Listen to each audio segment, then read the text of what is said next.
was just wild. So, you know, that's all I got to say on that. And like I said, I really appreciate the show, and I appreciate you giving us a chance to call in, and looking forward to listening tomorrow night after we win, and we're going to Arkansas or wherever. Yep. Appreciate you, brother. Thanks for the call. On that note, on Vanderbilt, let's look around the league. I told everybody we were going to do it right after the break. Then I got sidetracked with all sorts of things. Talking about Ohio State. Ohio State won the Natty. Ole Miss looks like they're going to force a Monday game. They're currently up on Murray State. Clemson, the number 11 seed, is done. They didn't even make it to the regional final. Georgia, number 7 seed, is done, eliminated. The number 1 seed, Vanderbilt, as just mentioned, we'll see ya. Texas is down 7-1 in the top of the 6th. If they don't win tonight, they're done. Auburn's cruising through their regional. Looks like they're going to go 3-0.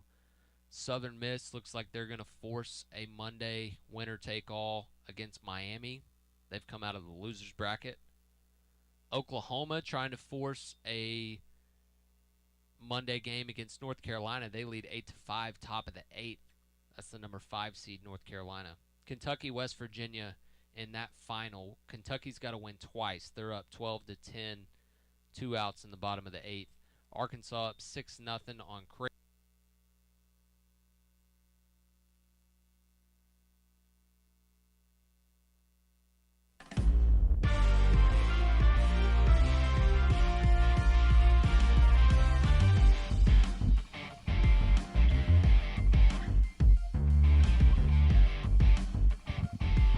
Garza Law Tennessee Baseball Extra Innings, presented by the Garza Law Firm, online at garzalaw.com.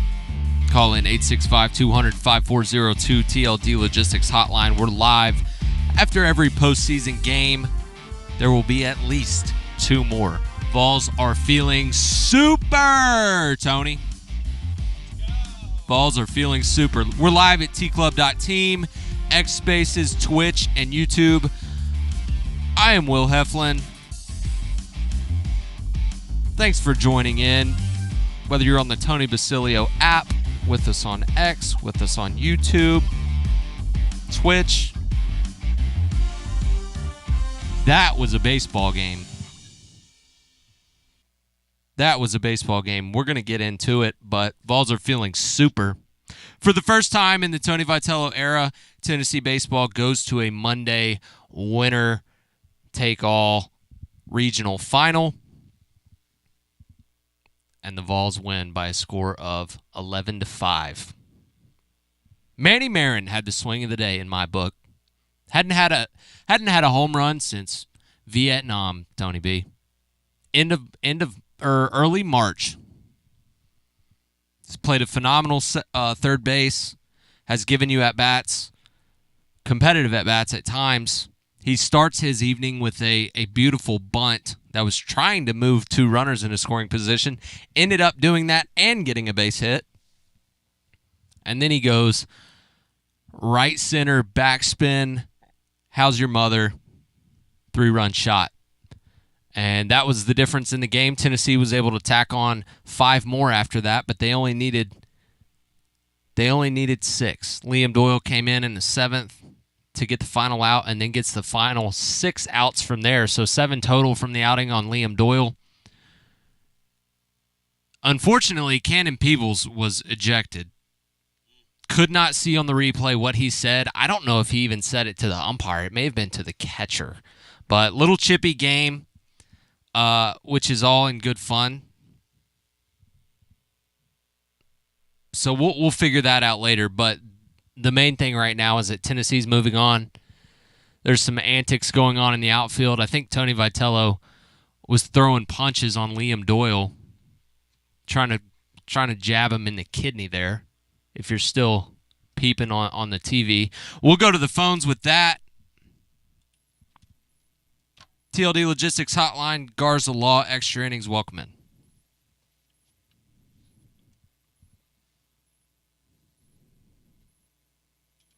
Welcome in. Next caller. Snooze, you lose. Welcome in. You're on the air. What's up, Will? It's Andrew Maryville. Andrew Maryville, what's up, man? Man, I'm glad this is a celebratory call. I think the quality showed today. Only time I really got worried was after we had the bases loaded and Keelan hit into that double play, but we answered right back. And, I mean, when we just take our time and we work our at-bats and we make them pitch to us, we just look so locked in. Mm-hmm. And, I mean, if it would have been any close game in the fifth, I think Doyle would have come in early. I don't think he was going to let us lose tonight. He was an absolute maniac. I love the way you put that. Not going to let us lose tonight. You know who else wasn't going to let us lose? That psychopath Andrew Fischer, his idiot buddy, as Tony Vitello said. Those are his words, not mine. Yep. I love that man, Andrew Fischer. He is an absolute maniac, and so is Liam Doyle, but they are that way all the time. So you can call them whatever you want. You can't call them unauthentic because they did that against Hofstra, and they do it in the regional final, and they'll do it in Omaha. So if they so make it there. But I love those two guys, and Hunter Inslee gets a big hit. He needed that. Finally went the other way, smoked one over first baseman's head into the right field corner. That was a big hit. Everybody contributed. Dean Curley had an unbelievable two-strike hit. Absolutely. Unbelievable. That was an absolute bastard of a slider. Had no business being a base hit. Perfect pitch. As a pitcher, I kind of felt bad for the guy. But Dean Curley just does what he needs to do. Two-strike approach, punches it into center field for 2 RBIs. A lot of guys chipped in. That's why you have 11 runs, obviously. But back up against the wall, that game could have went a lot of different ways. And we talked about it last night, and we were all very frustrated, Andrew. But you got to respect the way they came out and kept grinding away today. Oh, yeah. I mean, that was – we had the luck that teams have against us. You know, we had Marin, who's had 2 homers all year, hit the big one. Mm-hmm. You had, Chapman, who hadn't been able to hit anything, hit the little excuse me swing to get on. Marin had the bunt of the season. Like, it's just the little things went our way. And by the way, that homer that was almost a homer that Abernathy caught, I thought that thing was going to clear the porches. It just died. We just had a little bit of luck tonight and took advantage of it. And I think at the end there we put Clark at catcher. I assume that's what we'll do Friday. I think was it Clark or Lawless? I didn't notice. It looked like Clark. It looked like his eyes in the mask. Couldn't tell exactly, but that's why I hope it's Clark. I think that gives you a chance to probably experiment a little bit. I know we won't. I think Tony's picked his lineup. He's going to ride it whenever we lose. But I think for Friday, if you're going to put Clark at catcher, you got a chance maybe to put Grimmer in there at DH to see. It was Lawless, Andrew. It was Lawless? It was okay. Lawless. Well, even if it's Lawless, I'd like to see something with maybe Grimmer to see if he can replace Bargo. Bargo's the only guy who didn't really do a lot tonight. He's tough to watch right now, but you gonna go Grimmer? You gonna go Grimmer if Arkansas goes Zach Root game 1? Well, in that case, I guess maybe you could just have Lawless and stick with Bargo. Hope he does something, but you can't have Bargo in the 4-hole right now. I mean, if you keep him in there, at least move him down and move everybody else up. Yeah, I know what you're saying, Andrew, but let's just leave that one alone for now. Oh, yeah. It's a great win. I'll hang up and listen. Thanks for doing the show, and look forward to 2 more and hopefully a lot more after that. You the man, brother. Appreciate you. We'll be seeing you. Let's bring in our next caller. Garza Law Extra Innings, you're on the air. Will, how about them Valls, baby? How about it, baby? Let's go! Woo! Super. Hey, two calls in and no negative? What's going on? He may have been the first call. We couldn't hear him, and we had to move on. Oh, right. Okay. Well, where you at, Negative? Come on, big boy. What a freaking game, man. Hey, I might be alone in this opinion, but I will not judge this team by what they do this weekend because what they just gave us tonight is all time. That 4th inning will never be forgotten by this living fan. When Andrew Fischer hyped up the crowd and then took what that opposing coach was spewing at him and then dropped a bomb. I mean, that's all time, man. What exactly are you referring to? He was spewing to him. I think you know what I'm referring to. You're not at liberty to say, are you? Well, just we are in the month of June, so take that with what you will. Yeah. Look, I'm not in the business of canceling anybody. We can read lips. I actually have no problem with it. I have no problem with that. No, I don't have you know any what problem, I mean? but- Like, I wouldn't like absolutely, Andrew but- Fischer if I was on their team either. Now, I love the fact that he stepped in the box and hit a 2-run homer, so the guy probably felt even dumber. Time. But All time. yeah, That I'm not going to beat the guy up for it. It just happened, Will. It just happened. It gives me chills. That was Yeah. freaking awesome, man. Oh, Unbelievable. Hey, Will, I did not grow up playing baseball. I grew up playing football and basketball, and I, just like Tony B, I started really getting invested in 21, and I say this with all my heart and with genuine passion. I am jealous that I did not get to play for Tony Vitello. Seeing what he just did with Liam Doyle, and it's just one of many like glimpses behind the curtain of what that guy means to the players. Like, I don't even relate that well to the sport of baseball. I mean, I'm obsessed with it now, but I didn't play it. But like, I know that I can play for that guy because that guy's freaking awesome. And just seeing how he interacts with the players, especially, I mean, just what we get to see through the camera, man, I'm just jealous I didn't get to play for that guy. And I'm happy that players like you did, and you have a relationship, like, because, I mean, we all have, growing up, relationships with coaches that, you know, mean a lot to us and impacted our lives. And you can tell Tony's doing that for the guys. And so, Will, appreciate what you're doing. Go Big Orange, baby. Great call, brother. Appreciate you. Appreciate you. For all the living listeners out there, let me put this here on the table. I was on this very microphone in this very chair about 24 hours ago saying that I was unimpressed with the environment at Lindsey Nelson. And let me tell you one thing. Tonight, they showed up. They showed up. Took a little bit, but a little bit of momentum, and the fans fed off of it. Phenomenal environment tonight. If you were there, hats off to you. And that's what it's about. That's what it's got to be. And it was. And I truly think it helped the team, and I know that Tony V and anybody who's on the podium tonight talking will acknowledge that as well, but I just wanted that to be known. Secondly, I said I was in the boat fully, right? So at this point, why not go to Arkansas and win 2 more games? You're 2 games away from Omaha. The last previous national champ to host the next season, to be a top 16 seed, was Oregon State. They won it in 18, and they were a top 16 seed in 19. Okay, so for Tennessee to even do that was something that hadn't been done recently. And then you go and win the regional, and you go to super regionals. It's supposed to be a rebuilding year, people. That's not the standard at Tennessee. The standard is super regionals. The standard is Omaha. The standard is the standard, and when Tony Vitello is at the helm, why put limits on him? Why put limits on him?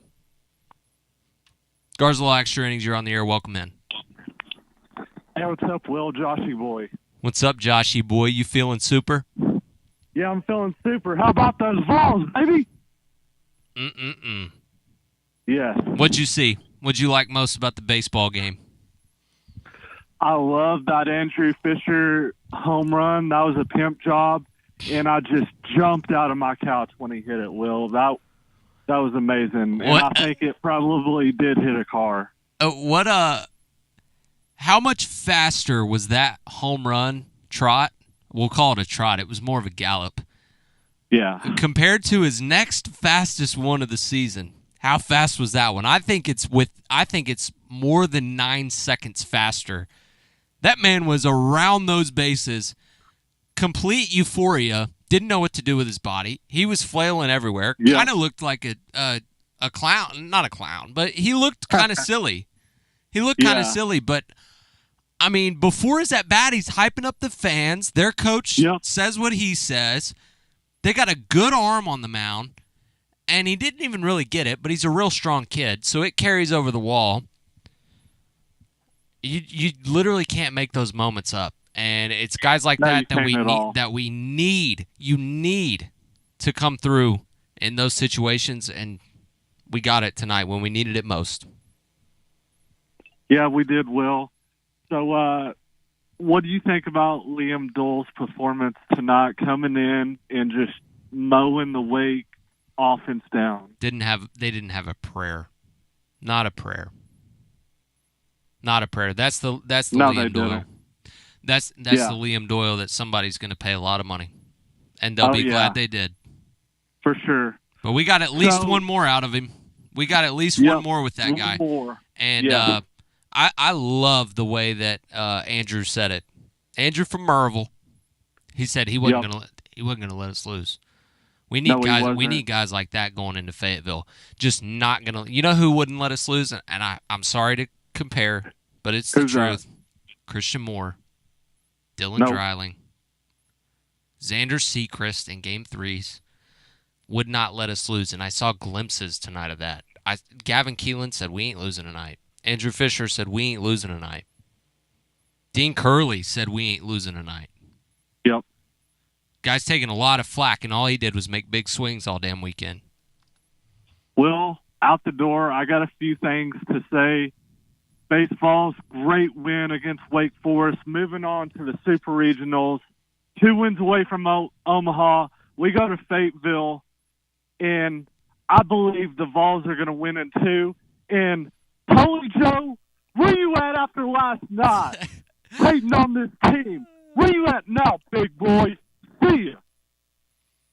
We celebrating tonight. That's what happens when you win. You celebrate. When you lose, you're sad. When you win, you're glad. Sports. Hashtag sports for all you Twitter folk out there. Welcome in. You're on the air. Garza Law Extra Innings. Hey, Will, it's the Irish fighter from Las Vegas. Oh, man. I'm supposed to drop you. Yeah, you're supposed to drop me because I'm the third-time caller, last-time listener. Hey, I will tell you, you were a little wordy last night, but that's okay. You know what? You're nice to me. I mean, you call me good times, bad times, in between. So I'll, like Tony V said, ride or die. So what you got? What you got for me? I had a couple of radio shows. I had a sports show in Chattanooga, and I think when I just call in, some people are professional voice, but when I call in, I'm just having a good time, and it's all good, man. But anyway, enough about me and the Tennessee Volunteers. Mm-hmm. But hey, man, what a game! My God, game. I mean, I live in North Vegas, and I'm waiting for them to call the cops. Not that they would come out here, but that's what you get for cheap rent. But people are like, "What is a volunteer? What is he talking about?" But man, that was awesome. That was a team that I wanted to see. Just incredible. I mean, we're talking Luke Hochaver. We're talking Todd Helton. I mean, that pitching performance from basically everybody. I mean, it's just a team win, man. It was a team win. Krenzel. We haven't even talked about Krenzel yet. He was unbelievably good. Hadn't been the same since Mono.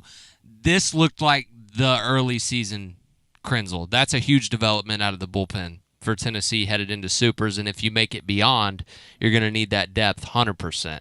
That was a big deal. Hey, go ahead. What do you, as a pitcher, see, I'm doing good now. I'm not fired up. I'm just talking. I was fired up earlier.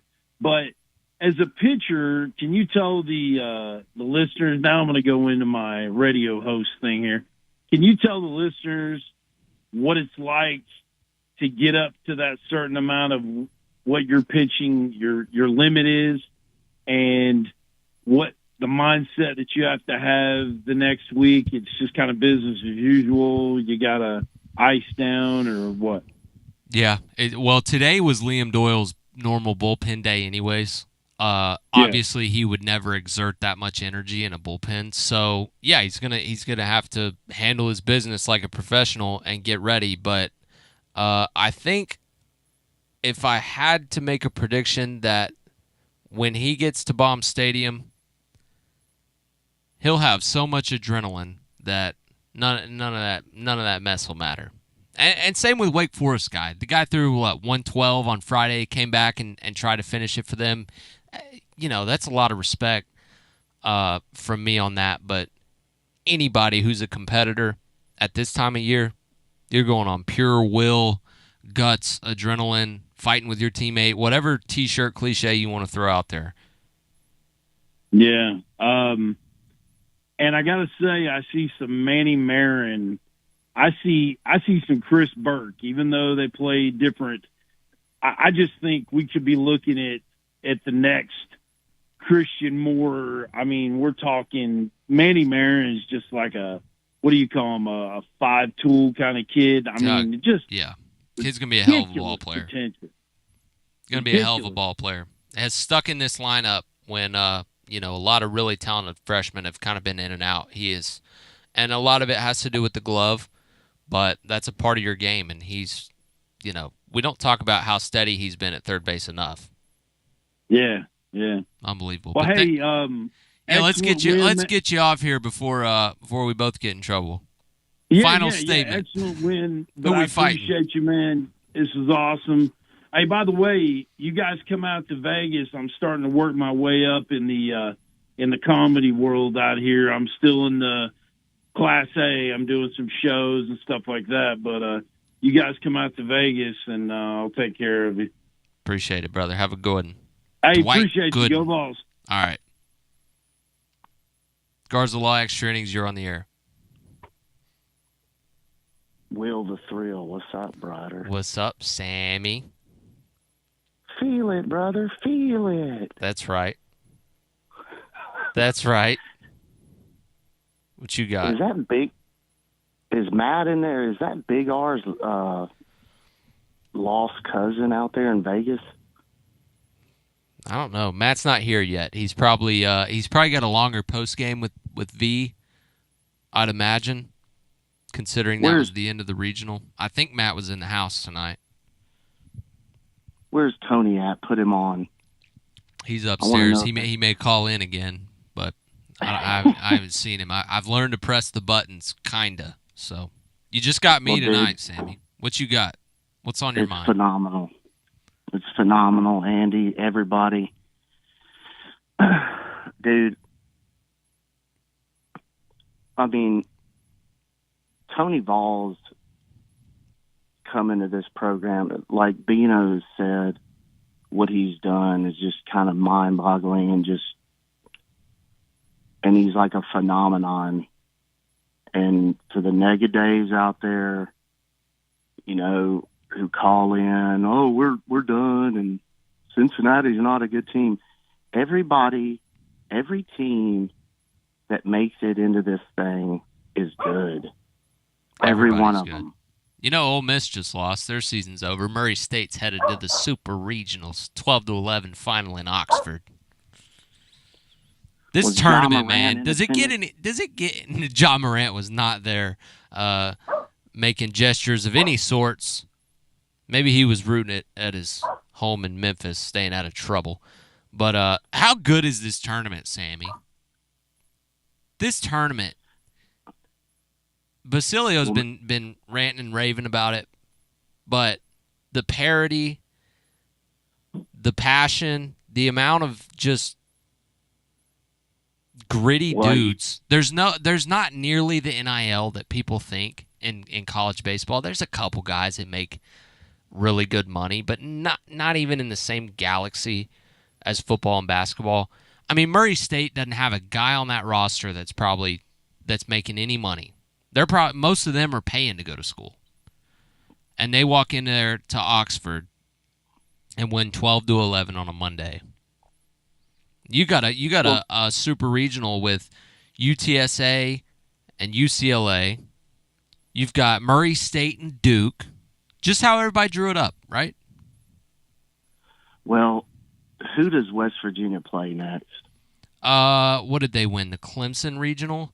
So they're sitting there waiting on, looks like it might be Little Rock, who's up 5-1 in the bottom of the second on the big bad LSU Tigers. I'm telling you, it is not easy to go through this tournament, and Tony Vitello's made it to 5 straight Super Regionals.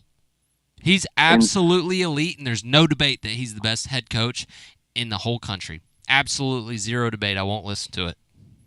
Well, and look, I've told Tony and Bino, I lived in St. Louis for several years, bro. And not, I hope, I see him winning a few more here, but the big show is calling him. Because the talent's there, and, you just gotta get guys prepared and fired up and get them to go out there and give it their all.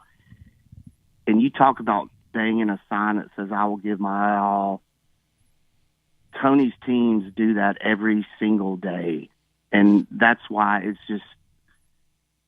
just incredible. The Cardinals, they should come calling for him. But anyway, that's a different story. Listen, man, that game tonight, so Franklin strikes out a kid at 100 miles an hour. 101, too. And then he pulls it. I'm thinking, like, what, And he brings in Doyle, who is Wild Thing. Andrews, I think I'm going to call him Freak Show Fischer, maybe. I haven't decided on a nickname for Liam Doyle. But just when he came in and struck that kid out and you saw the intensity, it just doesn't get any better than that, bro. And, this season has just been wonky, but here we are again in the Super. Like you said, 5 straight Supers. The program has only made it to 7, I think is what they showed on the thing. So now 8? It's just, and how about when I saw Tony after that Manny Mirren home run in the dugout, is just a man turn around and says, damn, I'm a recruiter. This dude, where is Manny Mirren from? Hialeah, Florida. It's basically the Miami area. A lot of good ball players out of there. Yeah. Yeah. Dude, what a swing. That was a big-time swing. Super backspin. Big-time swing. And, listen, Joshy boy, he gets fired up. You're like, damn, what did he say? Listen, Andrew Fischer didn't even get a hold of that ball, and it still went out. Like, if he would have literally got a hold of it, and he's sitting back on that fastball, I'm calling him the Freak Show. Listen, he's shimmying up there. He's waiting on that fastball, son. And he took one swing. Hell, I thought he was about to come out of his spike, son. And then he just takes it yard. The negative, all you haters, take a seat in the back, son. Let's go to Fayetteville. Hey, we're right there where we want to be. And, dude, it's just incredible, bro. It is, man. Appreciate you, Sammy. We'll holler at you. Later, Will. All right, dude. Let's get a quick break. Back with you on the other side. We'll get Matt in here shortly. Would love to hear what he has heard post-game and break this thing down a little more scientifically, but had to get the emotions out a little bit. Thanks for joining us. This is Garza Law Extra Innings, back on the other side. Get you back to the action here momentarily. It's Garza Law Extra Innings, presented by Marcos Garza and your Garza Law firm. Online at garzalaw.com. Marcos and his team are your go-to law firm for a myriad of disciplines. When it comes to DUI defense, criminal defense, personal injury, Social Security or disability, you want to deal with folks that are of, by, and for our community. People that you will see in Lindsey Nelson Stadium when the Valls are playing baseball the rest of the spring and into the summer. Treating clients like family. Don't you dare trust anybody else. Available 24/7 at GarzaLaw.com. Also presented by our friends at VIP Play. 200 leagues to wager on. All your favorite types of bets. The Eagle, ladies and gentlemen, in the state of Tennessee has landed, and the betting space will never be the same. Whether it's VIP Players Club sweepstakes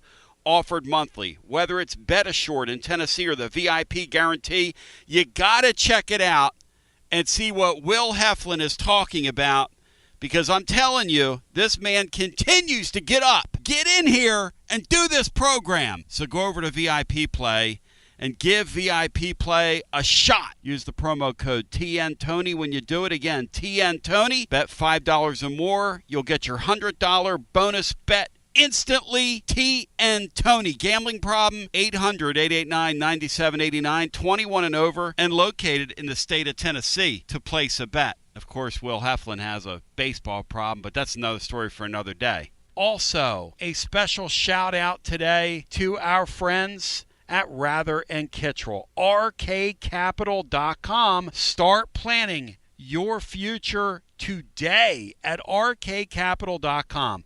Personalized financial planning, disciplined investment strategy, ongoing guidance and partnership. RK Capital can help you in so many ways. And we're also presented by our friends at Calhoun's. Calhoun's, your taste of Tennessee. Leave the cooking to us all baseball season long. When you're getting together for your Tennessee watch parties, Calhoun's is a wonderful thing. When you want to grab something to or from the ballpark, it's always fresh. It's always going to be wonderful. It's available for pickup near you. And remember, Friday home games mean we're live, and we'll be with us some down at Calhoun's on the river. It's phenomenal. Like Hunter Ensley says, Calhoun's, we're champions feast. Or does he say we're champs feast? At any rate, it's the taste of Tennessee. Now let's get back to more on our TLD Logistics phone line. Online at tldlogistics.com. Load those phone lines up at 865-200-5402. That's 865-200-5402. Here he is. Ladies and gentlemen, here he is, Will Heflin. Blessed to be back with you. Matt is with us. Matt, go ahead and give us your breakdown, brother. Well, Tennessee remains super. 5th year in a row. Best program going in the sport. Just an incredible atmosphere.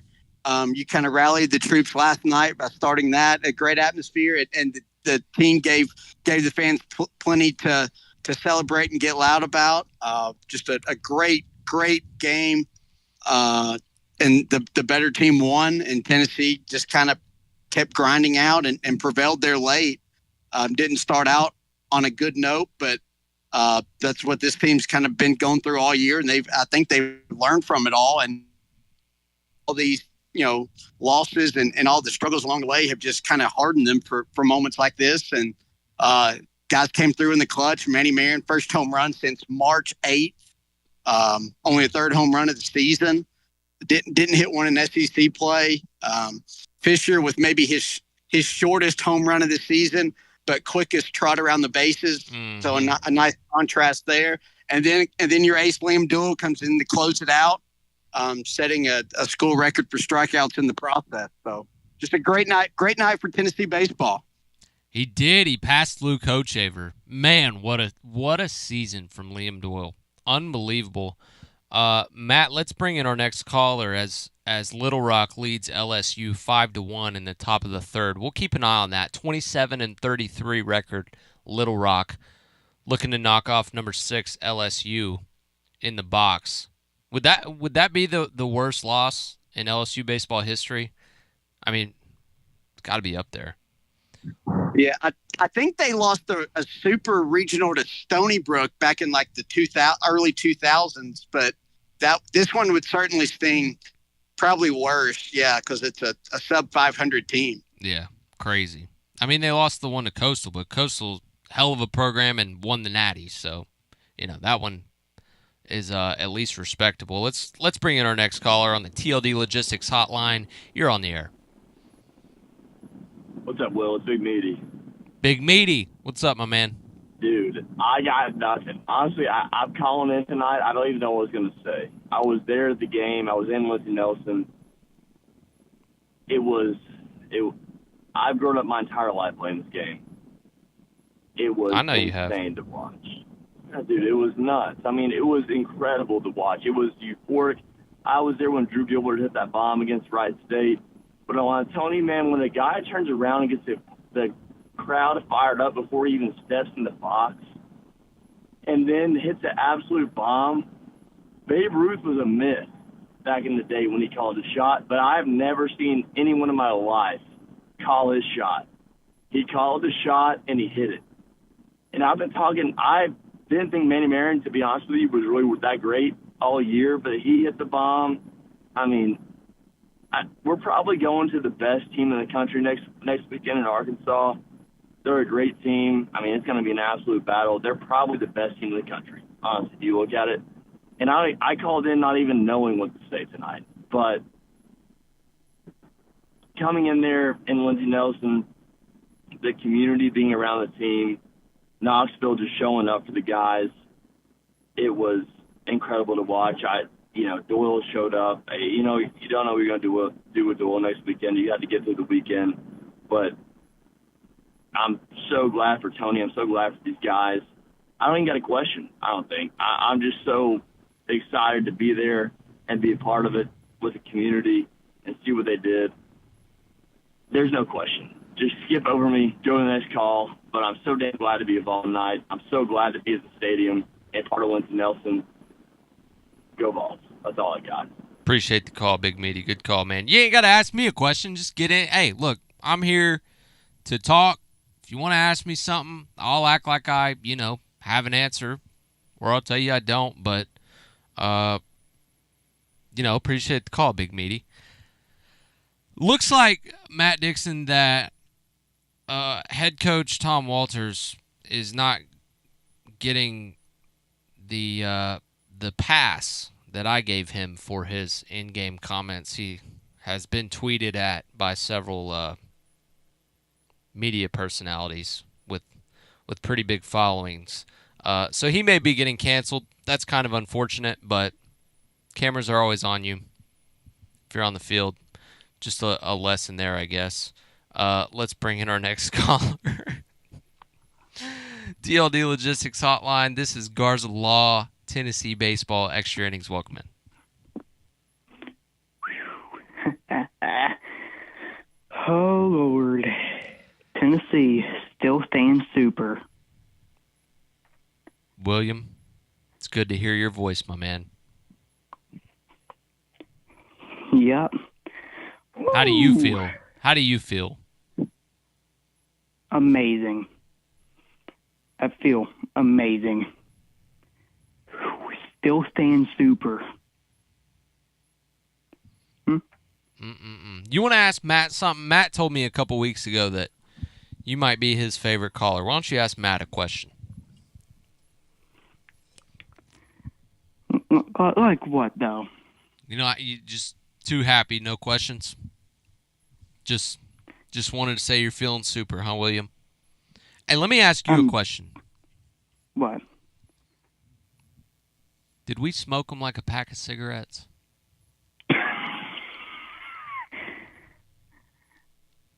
I guess you can say that, yes. Now don't play dumb now. You know what I'm talking about. You said it. Yeah. Don't you start smoking, William. I'm not. How do you feel about Fayetteville? We played there already. Mm-hmm. We owe them one, don't we? And so they should be used to it. Probably going to get it in 2. Go on to Omaha. Just go on from there. Absolutely. Appreciate you, William. Have a good night, brother. Have a good night, man. All right. Hey, Matt. Big Meaty said that Arkansas is the best team in the country, and I don't disagree with him. You look at the odds; they're the favorite on VIP play and elsewhere. But Tennessee, and this is odd to me, and I'm not a bookmaker, but Tennessee is third or fourth, depending on the site. I think they were fourth best odds last time I looked on VIP. They took it down now because LSU's live. That'll shake things up if they do go down. So that'll be back up tomorrow when the dust settles. But anyways, Tennessee is in the top 5 on every sports book you could find for being a national champion, and Arkansas's got the best odds. I think that's odd with them having to play. Like, one of those teams is not going to Omaha, so those odds feel like that's not really baked in there. But that's a different conversation. I'm just saying that to say, if Vegas has Arkansas as the number 1 team, they've got Tennessee right behind them. And in a 3-game series on a weekend, we've seen anything can happen.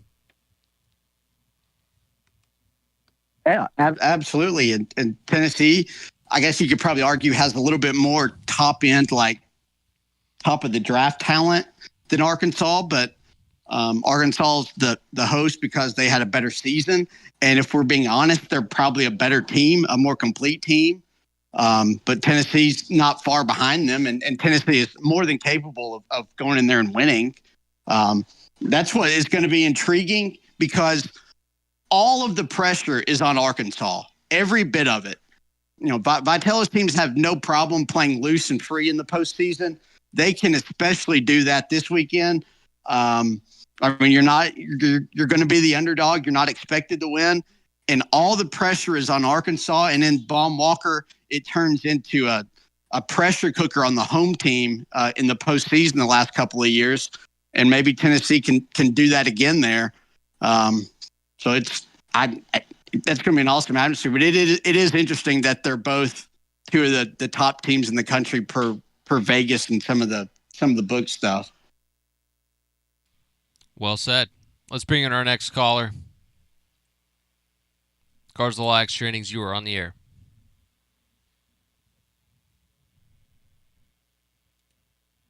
Hey, I'm just calling in. I was there tonight. That was like that probably had to be just behind the Drew Gilbert home run there. That was just it's just him hyping up the crowd.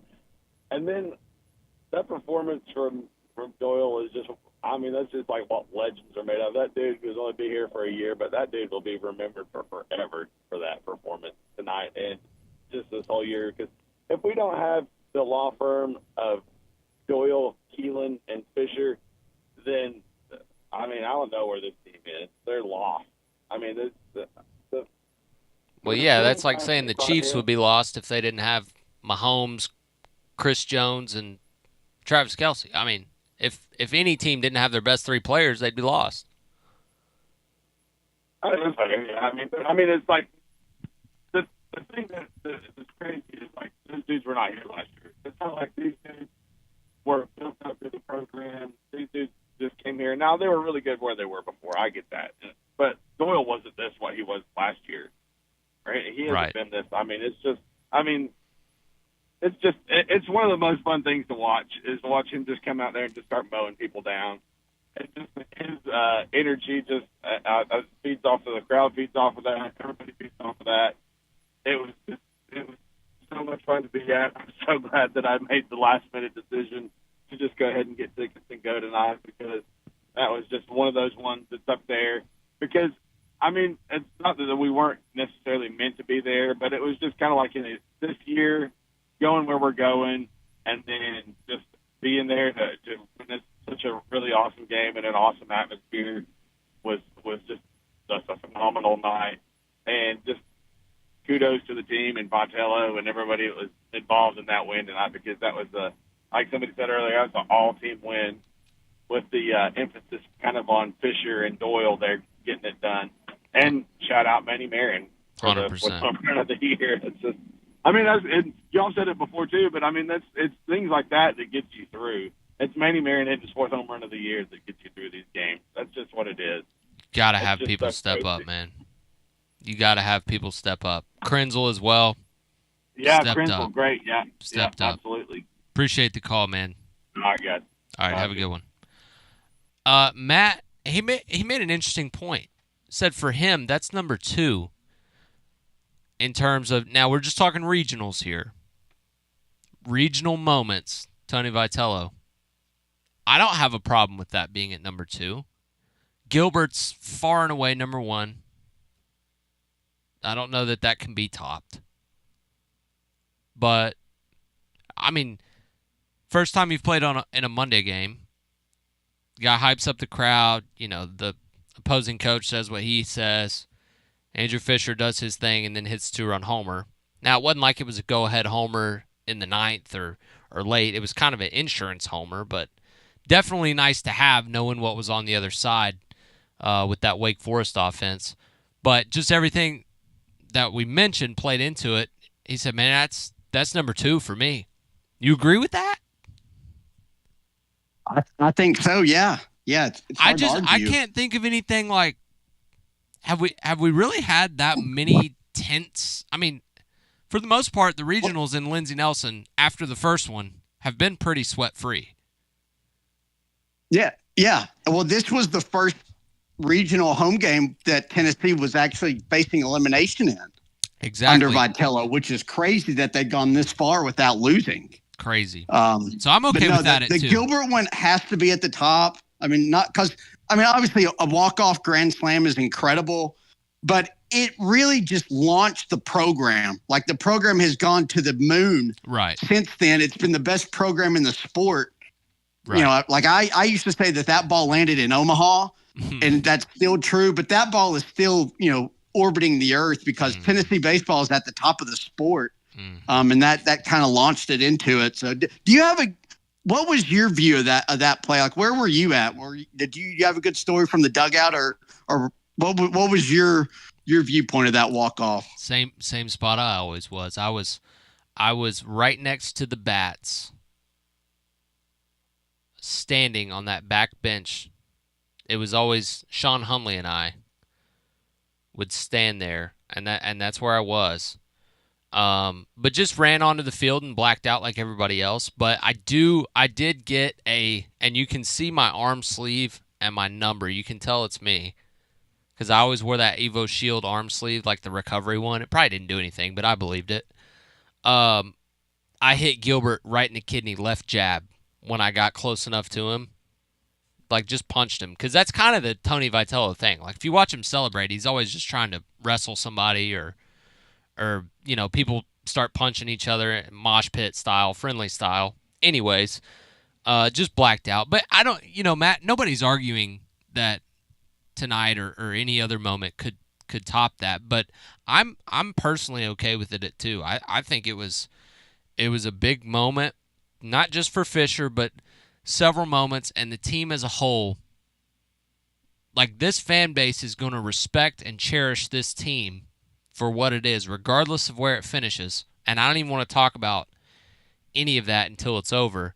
But regardless of what happens after tonight, they could get blown out twice in Omaha or in Fayetteville, and I'm going to say I respect those guys. I love that team. Those are VFLs. Like, this was a huge, huge win, and just nothing came easy for anybody in this tournament. For any team this year, nothing was easy, and Tennessee was able to get through it when others weren't. And for that, I tip the cap. Let's go back to the phones. Extra Innings, presented by Garza Law. You're on the air. King William of House Heflin. How are you? Roberto, man. Doing well, Roberto. I don't know if I'm king of anything, but I appreciate it anyway. Buddy, you're the king of post-game baseball right now. You are legit. I was telling somebody that at the game today. I really enjoy this. You and Dixie do a great job. I mean that, guys. I really do. Appreciate it. I love it. Can't wait to tune in every night, win or lose. Well, thanks for the call. What's on your mind? I'm exhausted, guys. I actually drove almost 9 full hours to make it back to the game today. I drove my wife and kids home from the beach, dropped them off, and drove all the way back down to the game. I'm wow. bent. But I feel rewarded. That is dedication, and I speak on behalf of everybody. We applaud you, and whatever energy you gave to the stadium tonight, that's a fan. That's real fan stuff. That's not something I would have done, and I can say that. Well, the game was supposed to be at 8 when I agreed for the ticket, and then they changed it at midnight to 6, and then I had to get up at 5:30 to make sure I was home in time. But I'll tell you this, I was just so vindicated and so happy, and the team played baseball tonight. They look like a baseball team. I know that sounds weird to people who, like, you know what I'm talking about. Yeah, we know. You know what I mean. They played ball. They look like a baseball team. They played ball. They just did the things you were supposed to do, made the little plays, and those are the big plays, man. They looked like a ball club. And then you have Andrew Fischer. He's a psychopath. Yeah, we have. They after he did his interview, I don't think they showed it on TV. After he did his interview, we were all standing there, and him and Vitello and then Doyle ran up, and they all hugged, and I was like, look at that bunch of psychopaths. That's what they all are. They're completely psycho, and I love it. There are psychopaths. They played at other schools, and they came here, and they became ours. They're ours forever. You nailed that, by the way. Yep. You said that people will love these guys forever. I mean, it was just so cool, too. Like that stadium, the buzz, you could see it. I don't know if they were showing it on TV, but like the Wake players staring at our bullpen while Liam Doyle warmed up, you should have seen their faces. It was like, well, it's time to go home, guys. Like their fans started leaving when Doyle came in the game. It was awesome. Kids call that aura. That was Lindsey Nelson at its finest. It's the second loudest I've ever heard it, next to the Gilbert home run, or grand slam that you're talking about. The fans were really in it. I give Fischer and Doyle and the team all the credit for involving the fans, begging them to be what they were, and they did a great job. The fans responded. I love it. And I want to say this about, I don't know if you know, like, I won't pump other gambling sites, but another gambling site did move Tennessee to second best odds right after the game. That doesn't surprise me. So it's and, Tennessee and Arkansas at the top? What site was it? I don't care. DraftKings. DraftKings? Yeah, figured they would. Yeah, so Arkansas 350, Tennessee 450, LSU 750, and North Carolina was 700. But my question to you is, did LSU steal money from Little Rock about 5:30 in the afternoon yesterday? Because Little Rock's beating them like they stole money from them the last 2 days. Isn't this a crazy game? Isn't this a crazy, crazy tournament? This could happen to Tennessee at some point. No doubt. In Tony Vitello's a team that could do it to him is UTSA. That's a hell of a baseball team. Or like we get ETSU in our regional one of these years. That could happen. Oh, I see. Yeah, I was talking about this year. Oh no. I'm saying down the road, this could happen in Tennessee. Yeah. So we laugh now, but it is not like it's crazy. But this isn't like Little Rock beating LSU in football. You know what I mean? So no. And there's players everywhere, as Tony always says, and he's right about that. There's players everywhere. Great players come out of nowhere.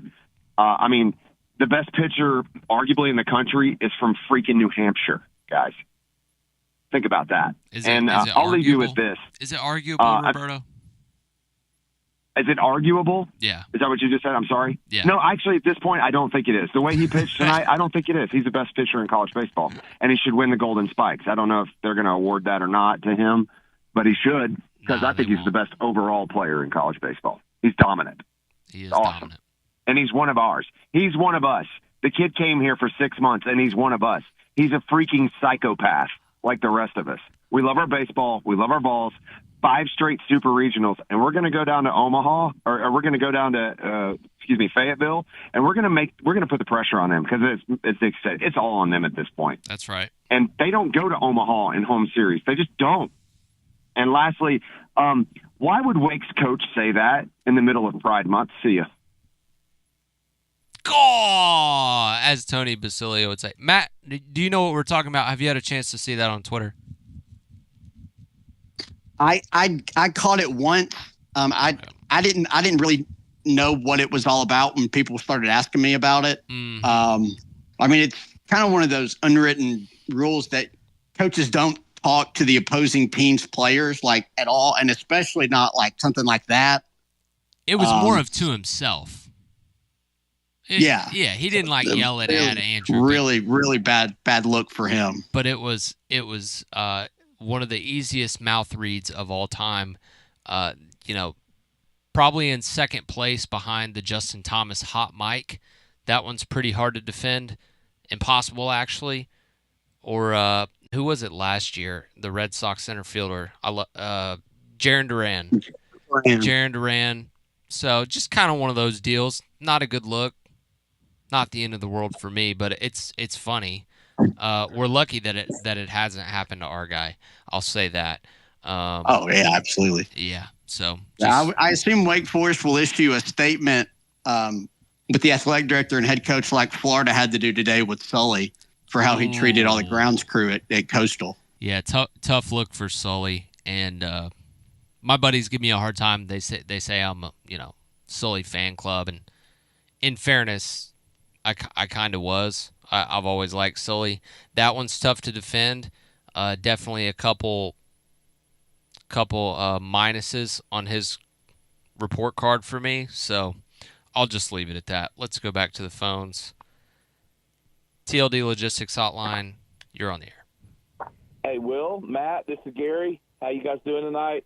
Gary, what's up, brother? It's been a great night. You guys, you were right about the atmosphere tonight at the stadium. I think second only to the moment and the moment that Drew Gilbert hit that walk-off grand slam was by far number one. But the sustained effort from the crowd tonight was by far and away the best I've seen. Wow. At least since I've been going there. Okay. I like that take. Yeah. You're saying that's the best sustained energy and effort out of Lindsey Nelson. From about that where we kind of exploded in that 7-run inning there, from that point forward, it was really electric. I was going to say point. Early on it was a little shaky, but it was also 6:00 start on a Monday. People had to filter in. People had to,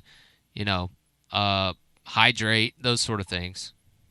I think we were probably, the team was maybe a little tight at first, and I think maybe the crowd was a little tight, especially when they got that early lead, because just what Matt said earlier with us going to Arkansas next week, we had all the pressure on us tonight. Wake Forest had nothing to lose tonight. We had all the pressure, and our guys performed very admirably. They hit the ball well. They played a clean game. We had no errors. When's the last time we could say that we had no errors in the game? Matt, it's been a while, right? Yeah, definitely. It's been a while, and not just errors, but some of the misplaying balls that leads to free bases that don't even count as errors. You didn't really have any of those tonight. Yeah. So, Will, I've been saying for 3 weeks that I think that this season, and I'm pretty sheepy anyway, Will, but I think the season ends in Omaha. So in order to do that, we're going to have to go to Arkansas and win 2 out of 3. And I think we will do that. I like that we're starting to hit the ball a little bit and not just hit home runs. I like the pieces on the pitching staff that are coming together. Your guy last night, Arvidsson, threw brilliantly. And then you had Krenzel come in tonight and do exactly the same thing in a winning effort. So you've got Tanner Franklin there. Did you think that he was going to leave Liam Doyle in to finish the game? I thought Liam Doyle would probably come in a high leverage situation. What was it, 8-5 maybe at that point, and a tough left-handed batter coming up. I thought he was going to give us maybe a partial inning there, an out or two. And that was probably going to be it. So, did you think that he would leave him in there for the rest of the game? I don't think he wanted to, but I don't think he wanted to fight Liam Doyle for the baseball. So when he was in, I didn't see Liam Doyle coming out. Yeah. Now I will say, I will say he could have let Tanner Franklin go because he was cruising. Awesome tonight. He was awesome. He was. But and you put Liam Doyle in the game and see what happens. You can live with the result. Any day of the week. That was a magical moment for him to come in and then just keep going like he did. Yeah. All gas, no brakes for him, no doubt about that. And last thing I'll say, maybe you or Will or you or Matt know this. With Cannon getting tossed tonight that late in the game, does he still have to set out that first game at Arkansas? Yeah, probably, unless they appeal it and get some sort of break, which I don't. That hurts I don't a little see. bit. It hurts a little bit. It hurts a lot. It hurts a lot. Yeah. We'll dig into that more, man. I appreciate the call, Gary. We'll holler at you, Matt. We'll talk about that on the other side of this break. Back with you on Garza Law Extra Innings. To Garza Law Extra Innings, presented by Marcos Garza, your Garza Law firm. We'll get you back to the action here momentarily. Portions today presented by our friends at TLD Logistics. Online at tldlogistics.com. So much more than a trucking company. First of all, tremendous supporters of your Tennessee baseball Vols. You will see Jim Peters. You will see Kevin Herman. You will see those folks at Lindsey Nelson Stadium, rain, sleet, or snow. But the important thing is TLD Logistics does everything. Whatever your challenges are relating to shipping, you reach out to them. They're going to take care of you. They even helped out the recent Super Bowl, trucking something across the country to them. They can do it for you. And if you are wanting to become an owner-operator, do we ever have an opportunity for you? Check out tldlogistics.com for more information. Also presented by our friends at Simpson's Meats. Simpson's Meats raises and sources their meat on farms, on pasture, on purpose, comfortably continuing a tradition that began in 1888 on Jim Simpson's farm. I'm talking about a beef brand built on quality. I'm talking about, you're going to pay a little more, but you're going to get what you pay for and then some. Steaks, burgers, sausages, roast, chicken. They also have a variety of local offerings at their butcher shop, from milk to honey to jams to eggs. You name it, they've got it. Stop by and taste the best from the Tennessee community. And if you want to buy in bulk, they ship premium meats anywhere in the world at simpsonsmeats.com. Visit their store in West Knoxville off Level Road and shop there today. Also presented by our friends at Connexial, Knoxville's own transportation and logistics tech company, proud sponsor of the My 20 Drive of the Game, right here on Garza Law Extra Innings, revolutionizing your trucking industry nationwide. We want your fleet to be more efficient, our drivers and roads safer. We all want that. Take control of your fleet, improve your safety scores, make drivers happy. KONEXIAL.com, KONEXIAL.com. And now, without further ado, let's get back to the action on our TLD Logistics phone lines. Light them up at 865-200-5402. It's Garza Law Extra Innings, and here's the superstar, Will Heflin. Back with you, sitting here hanging out, getting our emotions out, dissecting the game, talking about the environment, not like the world environment, the environment in the stadium. Matt, Cannon Peebles, man. I couldn't tell what he said. I tried to watch the replay. Looked like a quick trigger. I imagine it was a magic word deal. I don't expect umpires to have any feel anymore, so there's no surprise. Cannon knows better, but I assume he's for sure out for Game 1 at Arkansas.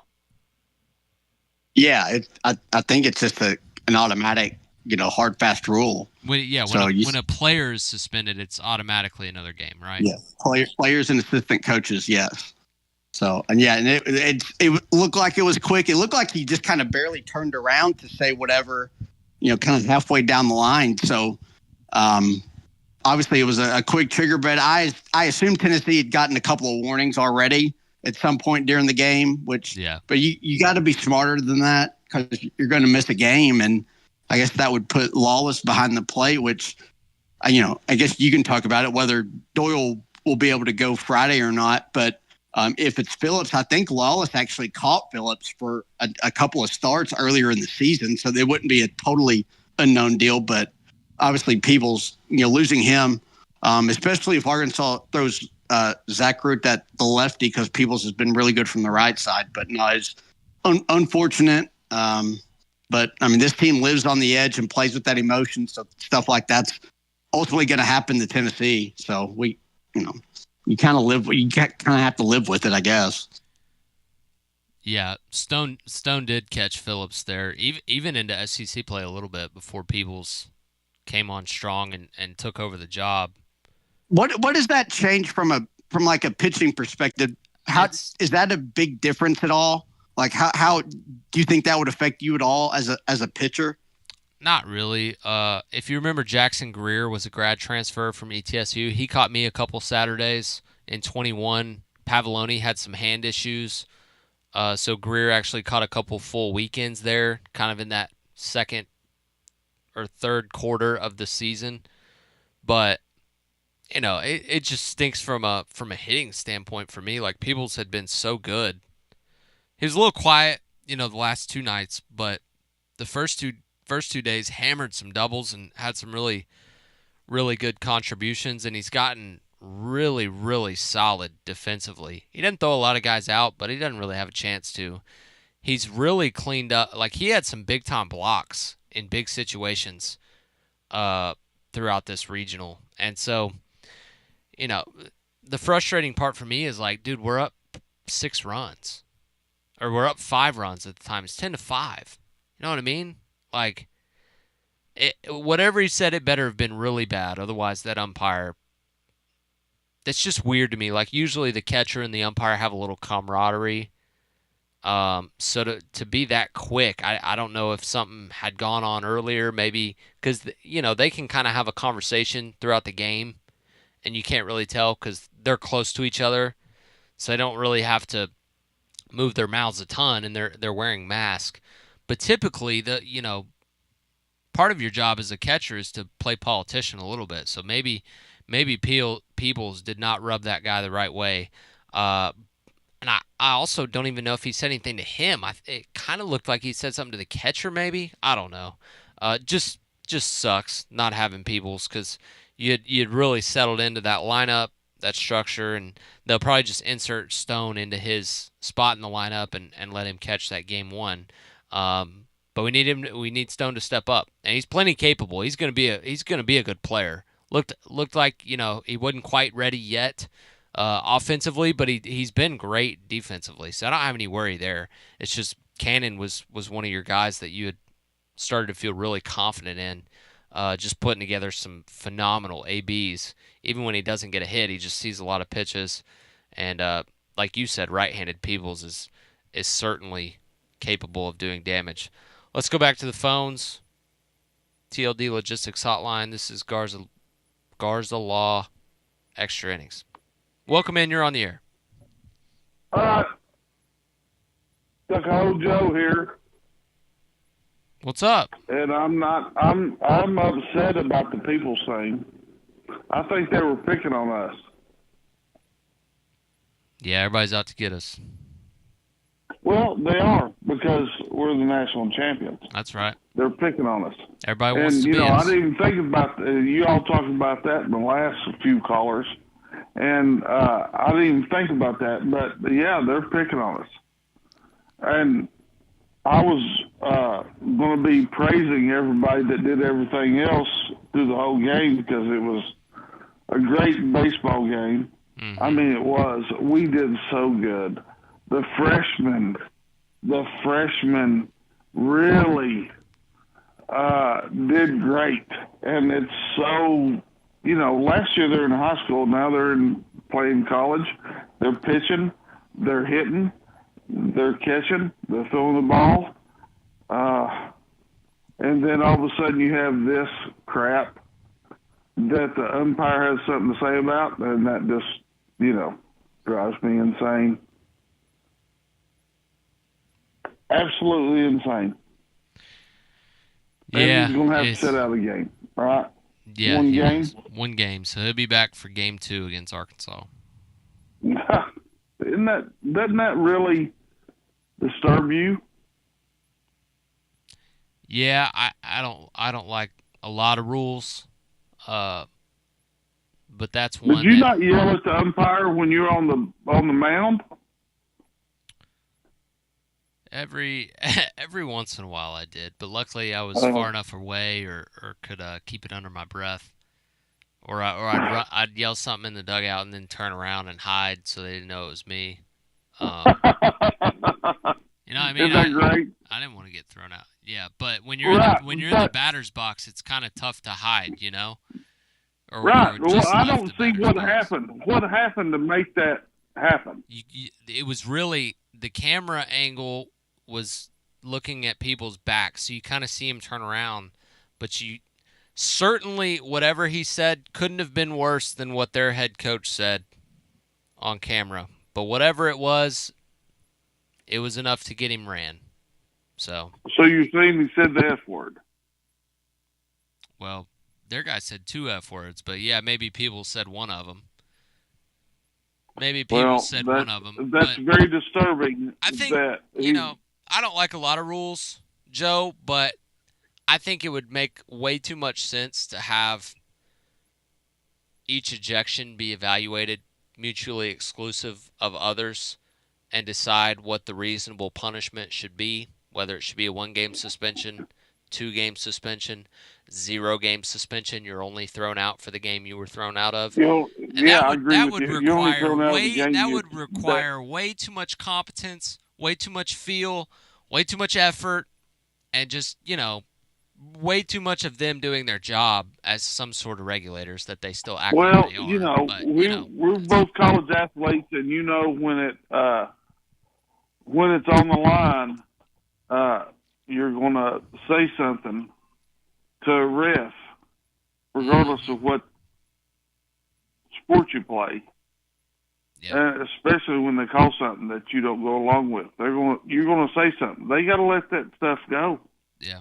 Well, it really is a thankless job officiating anything, but it is. I don't disagree with that because I was on them my whole career. They like to make it tough to cut them any slack, I'll tell you that. Well, I don't know. I mean, come on now. A little slack is okay, but to kick him out for a game? Oh, I know. I'm saying it's tough.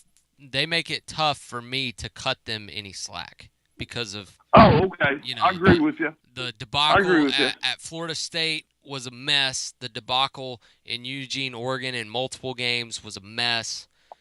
This one didn't seem like Tony Vitello didn't seem too fired up over it. So maybe whatever people said was bad, and they just didn't have a choice. So who knows? But all faith in Tony V. That's right, brother. He's the best in the biz. I agree with that 100%. He is. Now, our freshmen did fantastic. We got to give them all the credit. They're growing up right in front of our eyes. Krenzel, Marin, big days. Levi Clark, he's been coming on lately. He was a little mad after he got hit 2 times in a row. I would have been too. Right, of course you would have been. Jay Abernathy's going to be a hell of a player. He got in there. He is. He got in there, made a nice catch in left field. So our freshmen are growing up right in front of us, and things are getting better. I don't think we've seen the last. I don't know what's going to happen in the future, but we're going to the Supers and got a chance to go to Omaha. That's right, brother. Appreciate the call. We got a chance. Yeah. Have a good night. All right. Matt, I was going to ask you something, and then I kind of forgot. Oh, I know what I was going to do. I was going to tell you a story about the one and only George Heflin. Yep, my dad, Matt Dixon. So anyways, my dad, unbelievable supporter. Just could not be better. The polar opposite of like the crazy live vicariously through their son baseball dad. Like he was the opposite of that. Didn't play baseball, so whatever my coaches taught me growing up was gospel to him. He would reiterate what he could, but other than that, it was composure, work hard, do your best, be a good teammate, all that sort of stuff. And I think that truly allowed me to be my best self. Now, the guy never liked umpires. I get that from him. Never gave him any slack. If I had a bad game, it wasn't my fault. I didn't get any calls from the umpires. He didn't care if I walked 8 in a row and they were nowhere close to the zone. He'd be like, man, they just wouldn't give you nothing. So anyways, he's grown to know the game on a much deeper level than when I was younger, because we kind of learned it together. Anyways, I was on the mound. This was in Lindsey Nelson. I forget who we were playing. He was sitting behind the home plate umpire's wife. You have an idea of where I'm going with this, Matt? This is not going to be good. Yeah. This is not going to be good. I don't remember, and maybe it's a good thing that I don't remember exactly what he said, but whatever he said, the wife of the home plate umpire turned around and let him know that she was his wife. And my wife, my lovely wife, was sitting obviously with him at the time. And I wish I could have seen her face, because she gets, she doesn't like confrontation. I could just the blush, the redness of her being embarrassed. And, my dad kind of be like, oh, kind of punched the wrong button there. But how unlucky do you got to be as a guy? Your son is pitching in the game, and they put the umpire's wife in front of you. Who assigned these seats? That's ridiculous. But anyways, I definitely get that from George. He's the absolute man. But just thought that story was funny. So all that to say, you never know who's sitting around you, so you might want to be careful if you're in the stadium. It's really funny you bring that up, and it's a story about your dad and your wife. Who was the friend caller earlier? Is it Big Meaty? Is that who that was? Big Meaty. Yeah, he hasn't. Him and a couple of his other friends that they claim to be friends with you actually sat right behind my wife and dad at tonight's game. So yeah, he kind hasn't of a full revealed, circle moment there. He hasn't revealed his identity, but his voice, I know exactly who it is. So that's funny that he was sitting right behind your family. Small stadium, I guess. Yeah, well, it's always hitter friendly. Tennessee only hits home runs in a little league park. I didn't mean it that way. I just meant more of like a small world reference. You're going to get me canceled along with Tom Walter. Let's go back to the phones, Matt. That was a little tangent, but I think it's all in good fun. Tennessee's feeling super, so am I. Garza Law Extra Innings, welcome in. This me? This is you. All right, cool. Hey, thanks for guys. You do a great job. I just had more of a question for you guys. So they kind of reshuffle the deck a bit, I guess, if say Arkansas were to lose and Tennessee gets the home field advantage. But I looked at we've had a lot of top seeds lose, mm-hmm. And I wonder if have they looked at you got the top two odds teams playing in the Super Regionals, right? Arkansas and Tennessee. Yeah. So have they looked at reshuffling the deck to where maybe Tennessee and playing Arkansas next round? Not that I'm worried about it, but we could beat those guys. But then you got two of the top teams not playing in the World Series. I don't know. Just a thought. Is this something they looked at? No, it's a concrete bracket when they set it. But it makes should look what at, you're saying is making sense. Take away from the mystique of some underdog winning the whole thing, I guess. But I don't know. But you're talking about a reseed. So let's say Arkansas is the 3; they're the highest remaining seed. They would play the lowest RPI team remaining after regionals. Yeah. Because they don't seed 1 through 64, right? They only seed 1 through 16. Right. So they would have to. I just wonder something they've looked at. I know how it works, but I just Dan Campbell wanted to do the same thing. You got two of the top two teams playing in the Super Regionals. So, maybe. So, no doubt. Dan Campbell brought it up in meetings this year in NFL offseason. He proposed that they reseed after the wild card round or the divisional round. It's a Pound Sand, right? That did not go through at the NFL level, nor would it go through at the college baseball level. But Tony Basilio has entered the studio. Should we get him online too, or is he just? Well, what are your thoughts on it? Should they, or do you think it's good as it is? I don't know.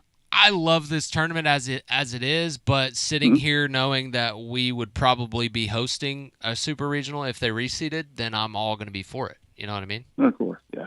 Well, I guess that's the whole thing, right? Yeah, no doubt. But well, good deal. Well, thanks, guys. Y'all do a great job. Yeah, man. And thank you for being on for the sycophants like us that stay up for this stuff. Midnight Madness. Thanks for the call, brother. Yes. We'll holler at you.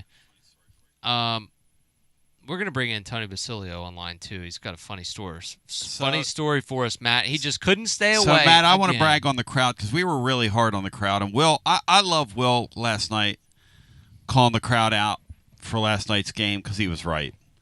And to me, that you get strength when you're doing what Will's doing, when you have the headset on and you give your opinion. And you're really like, it's not your hot taking, but you're giving your opinion.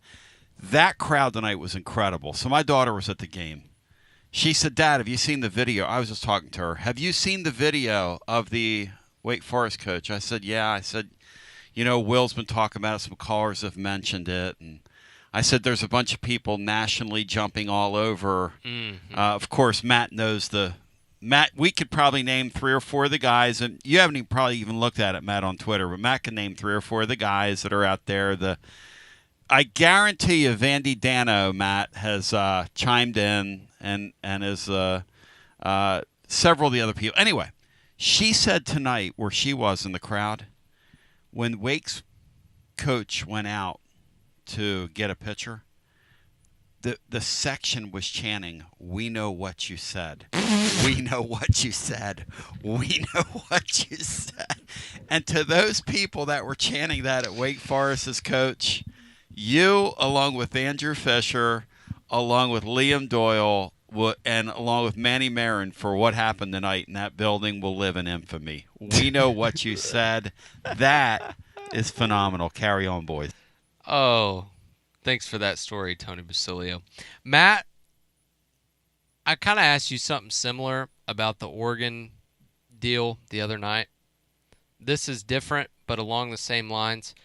If Tony Vitello was standing in his shoes and said the same thing, how much quicker and how much bigger would this story be already? People would be trying to hang him. There legit would be calls for Tennessee to fire him from people. People would be bringing that up and saying that Tennessee should at least, kind of discuss it internally as a university. That absolutely would happen. Oh, yeah. He should be suspended for the supers. He should, Tennessee's classless, blah, blah, blah. It's only when it's us, and it happens everywhere. But Tennessee, played the role of villain in 22, and now forevermore, as long as Vitello. Like this team, we got 2 crazy guys. But outside of that, it is the furthest thing from, like, a Miami Bad Boys team or whatever. Like, these guys, when they get off the field, wouldn't hurt a dang fly. And I'm sure they're not all choir boys, but, there were a lot of LSU people after that series trying to make Tennessee out to be the bad guy, and it's exhausting. It really is. And it's kind of funny. It's funny that it's happening, that it happened on our field and it not be us. And I hate that it's going to blow up like that. I really do. Like, I don't think it's that big of a deal. Should he have said it? No. Did he really say it in with thought it through before No, he blurted it out. It was an insult. He didn't really blurt it out. He kind of said it to himself, but he got caught in 4K, as the kids say. And it's unfortunate. We just live in that time, but I'm not going to get on a rant down that path, because then I'll be sitting right there with him in trouble. Hey, well, let me ask you, similar to those lines, but about Vitello and his personality and how he's got this everywhere he goes he's kind of a lightning rod. Mm-hmm. In a way, it seems like when you guys go on the road, and I think Arkansas might be the best example of this. A lot of the stuff from the crowd is directed at him and not his players. And I've wondered along the last couple of years, if maybe some of that he did that intentionally to take stuff off his players and kind of wear it himself, which in turn would kind of help you guys play loose. Do you think that could be a possibility here? Dude, that could be a reach, but the guy doesn't take a piss without a plan. So maybe, yeah, maybe he did that on purpose. I wouldn't put it past him. Because I know, like, Steve Spurrier used to have his like one-liners the week of the Tennessee-Florida game, right, and that would become the whole storyline about him and Fulmer, and it never was about his team. And his teams always came out and played loose and just beat the hell out of Tennessee. Yeah. Maybe so. That deal might be apples to oranges, but similar idea for sure in theory.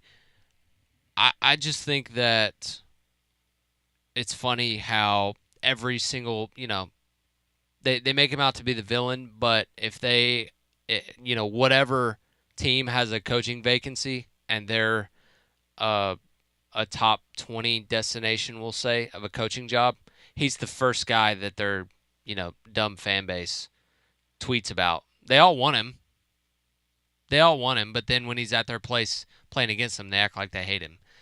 I guess that comes with the territory of being the best. Everybody hates Kirby Smart right now, I guess. I don't know. I don't really hate him. So, yeah. Yeah, I just think it's a really interesting dynamic that he's this personality. I think he's the face of college baseball in a weird way because of that. I think he's the best coach in the sport, and his program's at the top of the sport.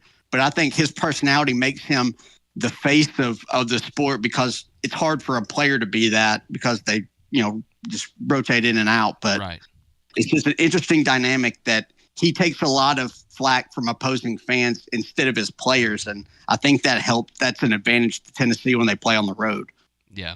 I don't think there's any question that he's one of, if not the biggest faces of college baseball, and it's a sport that's growing. And so, anybody that dislikes him but likes growing the game and may not love some of the things he's done in the past, whether it be, bumping Macias or whatever the dude's name was, or, being quick out of the dugout or being upset. Like, there is nobody that's better in a post-game interview than Tony Vitello. Like, he is unbelievable behind a microphone.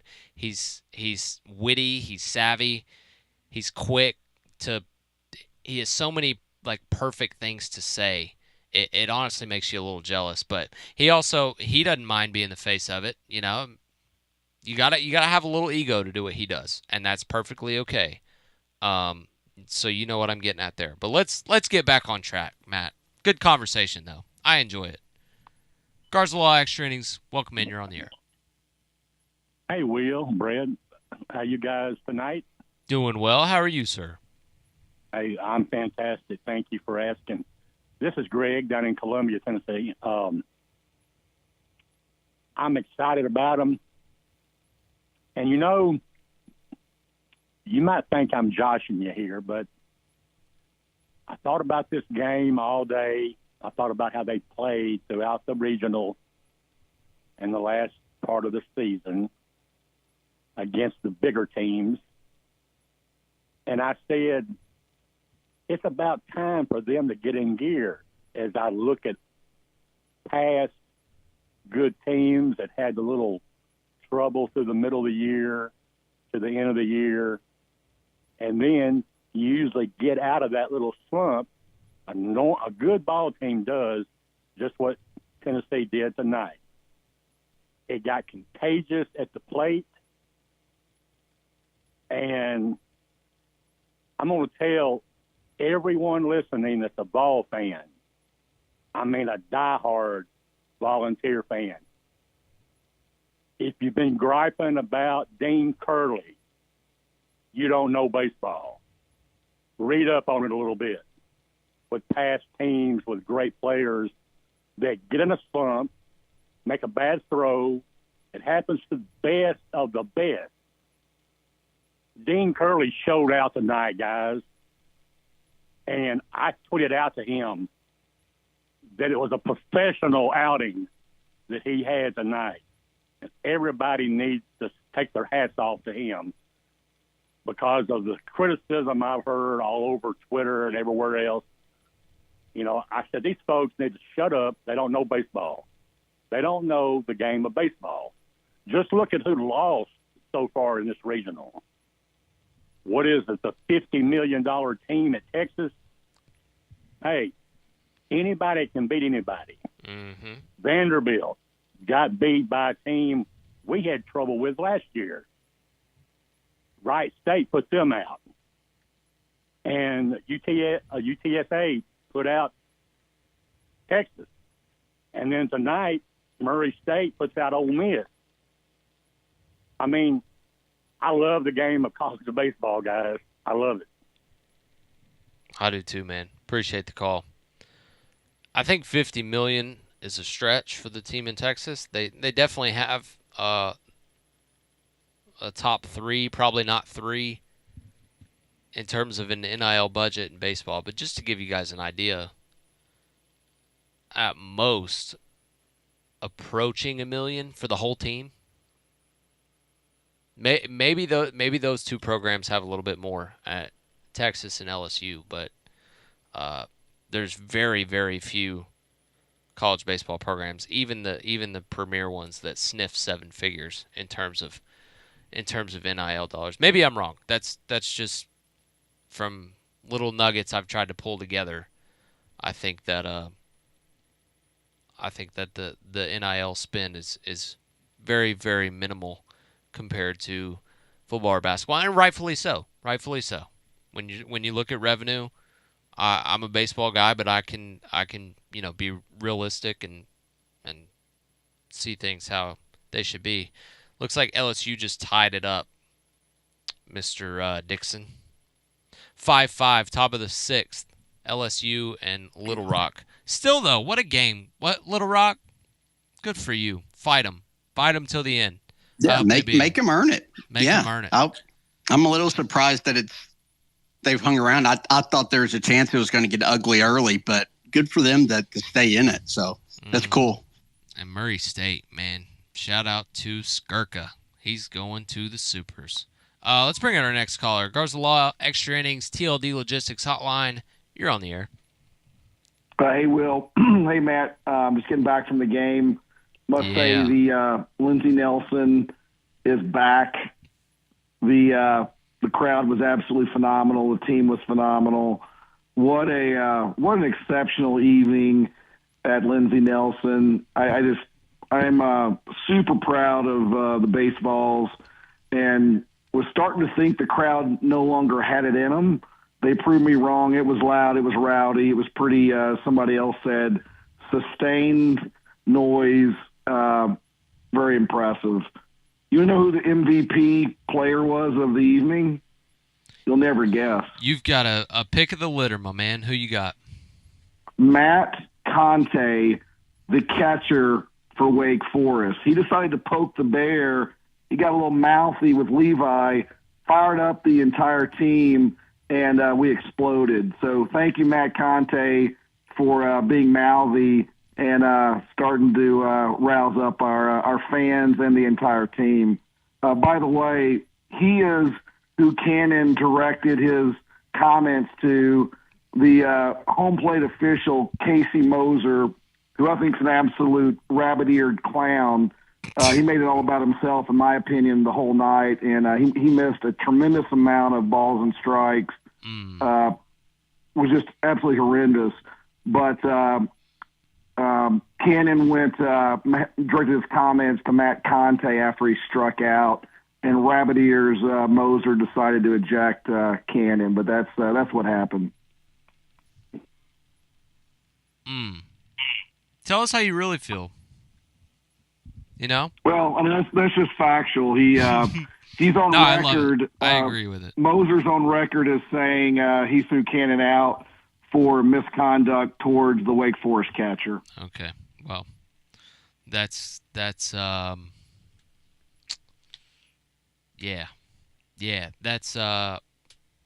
use your imagination on what I think that is. But We got to deal with it.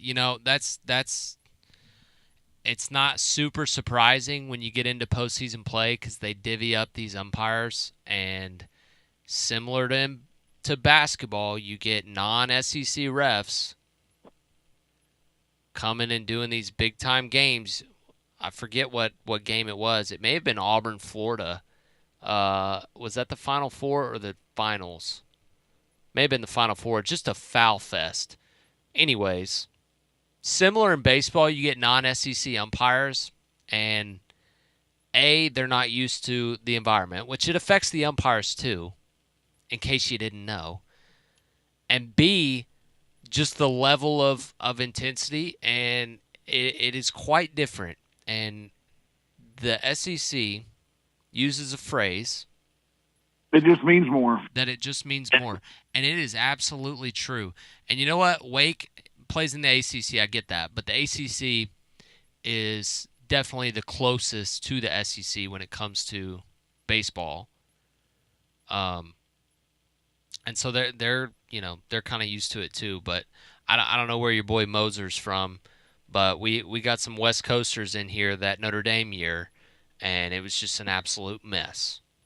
Yeah, my theory, Will, not to get off on a tangent, but my theory is the NCAA purposely sent Jeffrey Macias and that clown crew in to shut down Tennessee's antics and kind of show them who's boss. But that's another topic. Yeah. I'll say this, my opinion, the higher the stakes in any sport, so when you're in regional supers, going to the College World Series, the umpire's got to have less rabbit ears. He's got to let a little more go. And I don't know. Not sure what was specifically said, but I know both teams were warned after the Levi Clark incident. But that little freshman, Matt Conte catcher, he got what he was due. And Liam Doyle, what is it with Jersey Shore Fischer and then Liam Doyle from basically Boston, Derry, New Hampshire? What is it in the water that makes those two so fiery, so psychotic, so absolutely somebody you want to have on your team? Because, they were the heart and soul, I think, of the passion that happened tonight and for a lot of the season. And it's just kind of remarkable to me that these guys were roommates at Ole Miss and ended up here, and the tremendous impact that they had. And I got to tell you, proud to see A.J. Russell want to take the ball, and then it sounds like Liam Doyle absolutely was not taking no for an answer from Coach Vitello. I was absolutely shocked to see him go as many innings and so many pitches, but he was just absolutely dominant. Give huge credit to those two plus Manny Marin. Manny Marin grew up big time tonight. He was clutch. Very proud of this team. Anyway, I just got to say, man, wow. They impressed the heck out of me getting to a super. We're in house money now. And then I'll hang up on this one, Will, but, you mentioned some of the genius from Coach Vitello, his interpersonal skills, his interview skills. Obviously, that translates to being an elite recruiter, an elite evaluator of talent. What else is in his secret sauce that makes him the best coach on the planet, and to have the consistency that he has each and every year? I mean, he's built an absolute monster at University of Tennessee in a relatively short amount of time. He is arguably the face of college baseball. When draft day comes, I'm sure he'll be front and center, but would love to hear any additional thoughts you have on what makes him so special. Appreciate all the baseball coverage, GBO. Yeah, man. Appreciate you. Matt, I'll touch on a few things and then see if you have anything to add.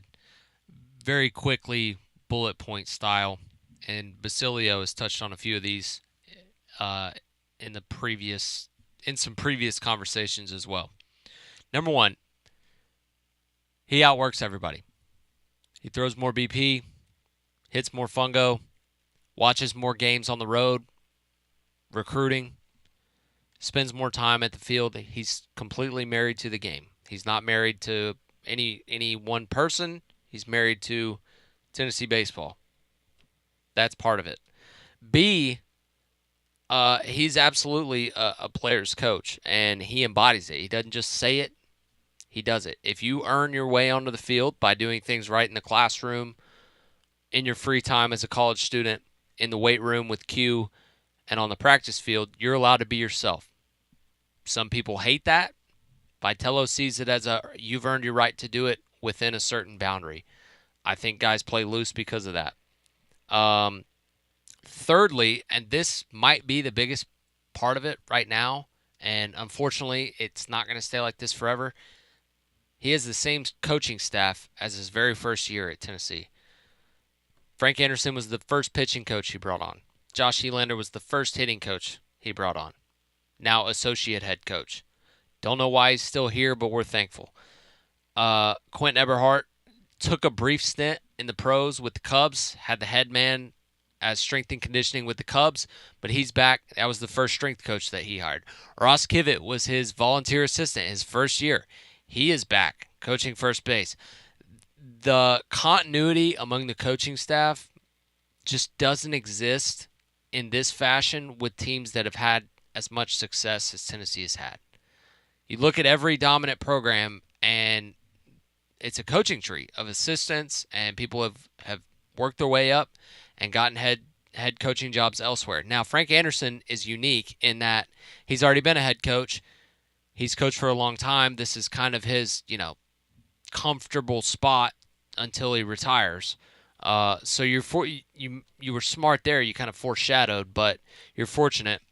And then Elander, I think, has just, he's been taken care of here, and he enjoys it. He loves V. Came here with him. They were at Arkansas together. And so he's showed a lot of loyalty to this program, and mainly to V, but he is going to be a head coach very, very soon. He's just been, waiting on the offer that makes sense to him, I guess, because I know he's gotten some, but maybe he's waiting on, one that he feels like has got to be the right fit. Otherwise, he's going to stay because he's in a really good situation, and can't blame him for doing that. Thankful that he's doing that. And so those are the three main things. And then lastly, the guy is not scared. And T-shirt phrase, coach speak, if you will, learn this from him. Fate favors the fearless.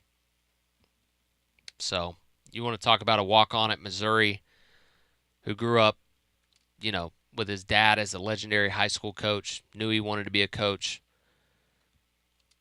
Guy was never the best player, but he is not scared, and he's willing to wear his heart on his sleeve, and he has gotten so good at in-game managing, pressing the right buttons.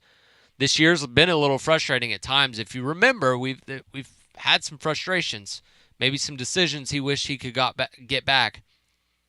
He was perfect tonight. Absolutely magical with his decisions, the timing.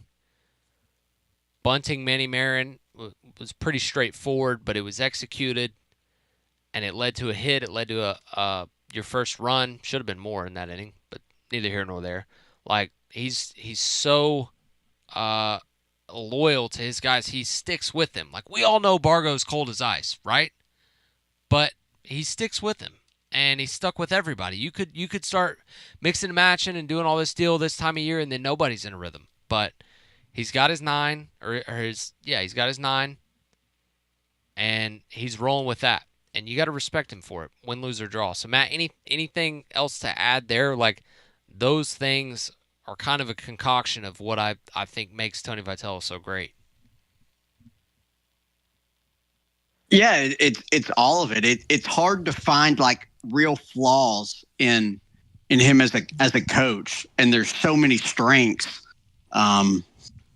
The maybe over emotional at times, but there's times when that plays into your favor, and it's a good thing. Like, it's just hard to find stuff to nitpick.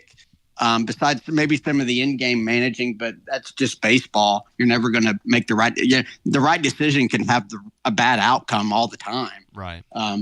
So it's just kind of like the total package. Like, again, it's hard to find faults in his coaching style, the evaluations, the recruiting. You talked about how he just outworks everybody.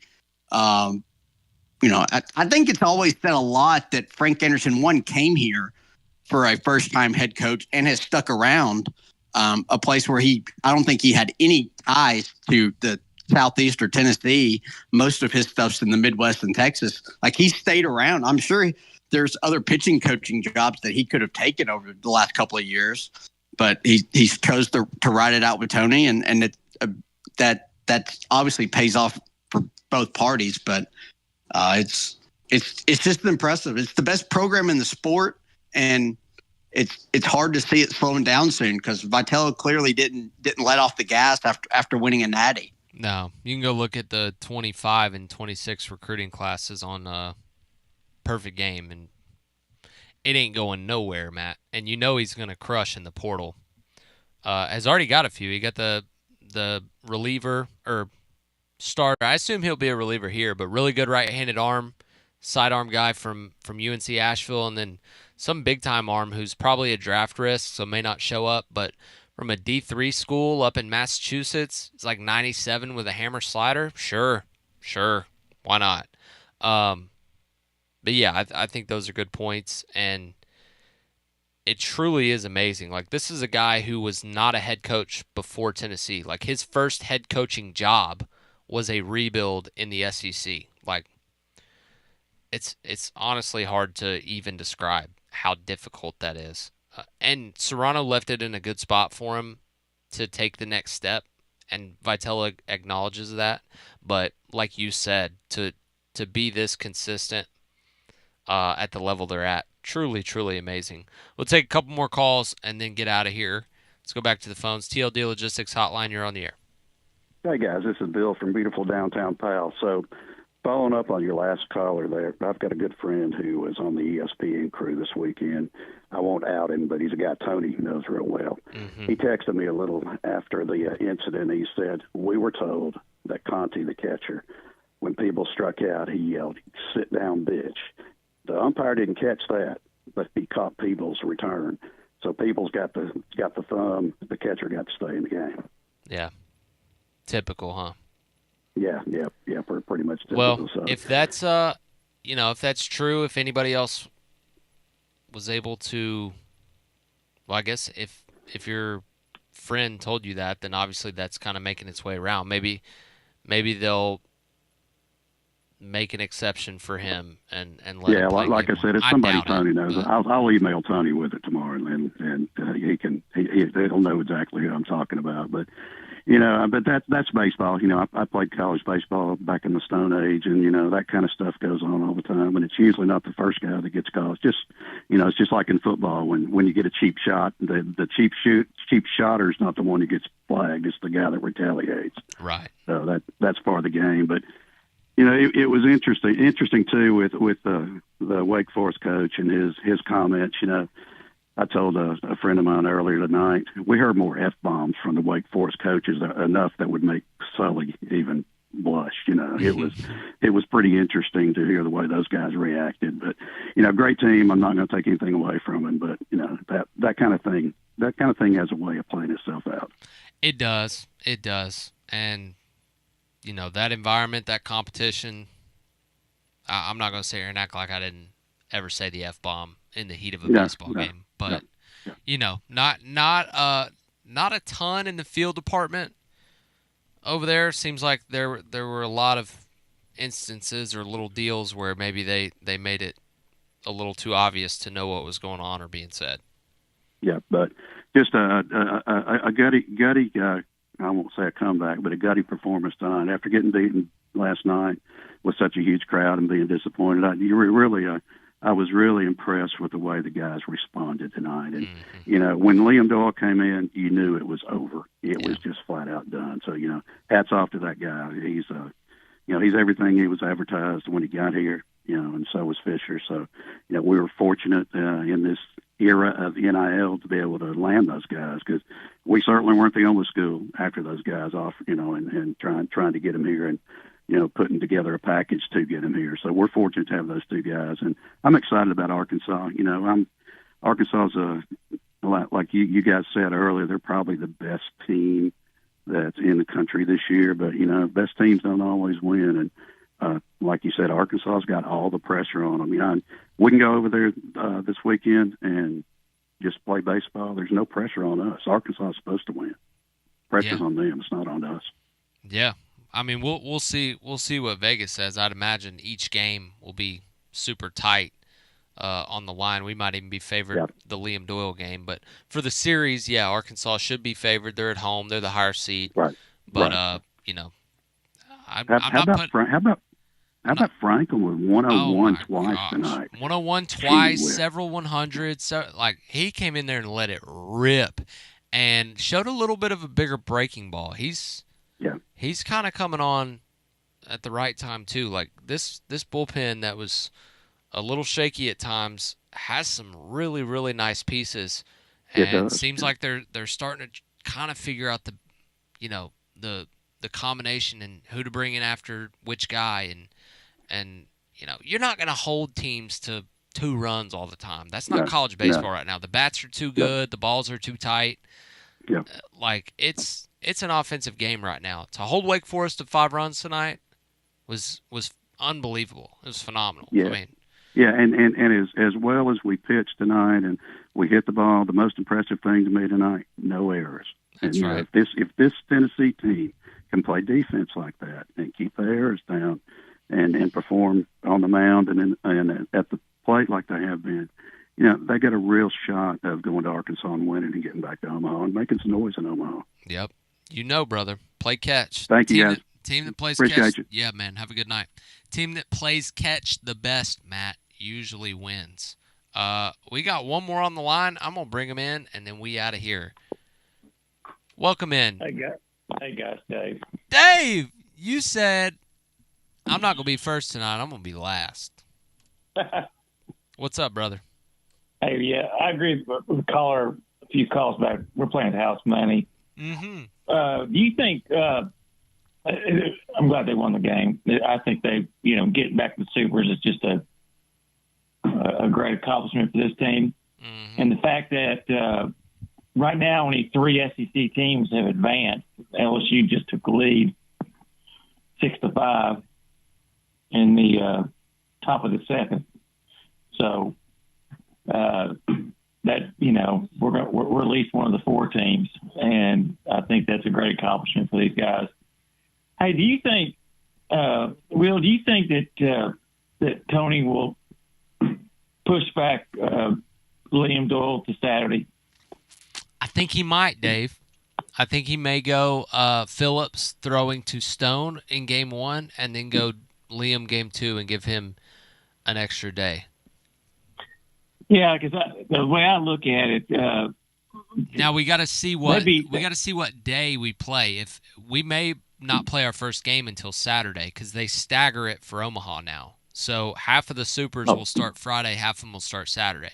So if we start Saturday, I would feel better about going Liam game 1, but I would still probably prefer to have Stone catch Marcus because he caught him for like 6 games this year. Right. I just think the rest. I couldn't see Liam coming back on 3 days rest on Friday. Mm-hmm. That's what I was thinking. He threw 31 tonight. Do what now? He threw 31 pitches tonight. So a lot of that was adrenaline, you know that. Oh, for sure, for sure. That's more. The effort level is one thing, but even like a normal bullpen, which he would have thrown today anyways, is probably only going to be 20 to maybe 30. But again, game action is just not even comparable to bullpen effort level. Right, he was fantastic. If we'd known we were going to score that few extra more runs, we might not have had to go to him. But I think at 8-5, and the way it was going, and Wake Forest, a walk, then maybe a home run, a walk, another. I just think that was the best call to bring him in and just try to shut that door. Yeah, there is no Fayetteville if you don't win tonight, Right. Can't and I worry just think about that was the best call to do.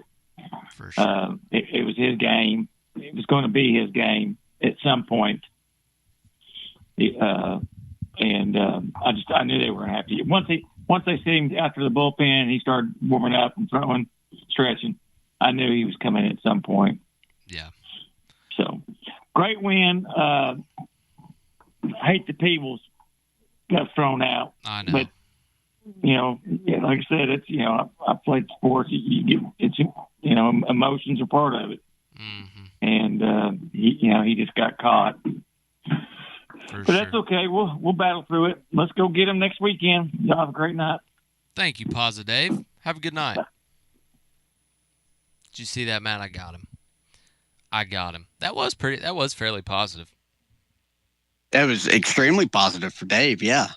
Really funny. He jumps in at the end. He's almost always on hold, I know. About halfway through a game. Well, you weren't in here yet. Obviously, you were doing postgame, but the first caller that we clicked on couldn't hear anything, and usually that's Dave. And so I don't know if he had bad connection or if it just wasn't him.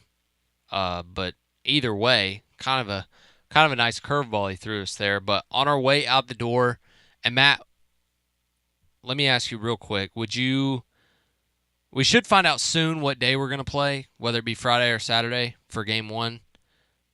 With Peebles being out, would you start Phillips Game 1 for the pitcher catcher familiarity, or if we're playing Saturday, you're going Doyle? I think it makes a lot of sense to just go ahead and roll with Phillips with Lawless, because you kind of get a little lucky where they've already built a connection a little bit. Mm-hmm. And plus, it's kind of funny. You started Phillips Game 1 in Fayetteville in the regular season, so just kind of run that back. Right. It worked. And it worked at the beginning. I like the idea that Vitello had mentioned it last year with Drew Beam on those Game 2s. Like, you have your dude out there either to win a series or to keep you alive in a series, and it's a really interesting way to look at it.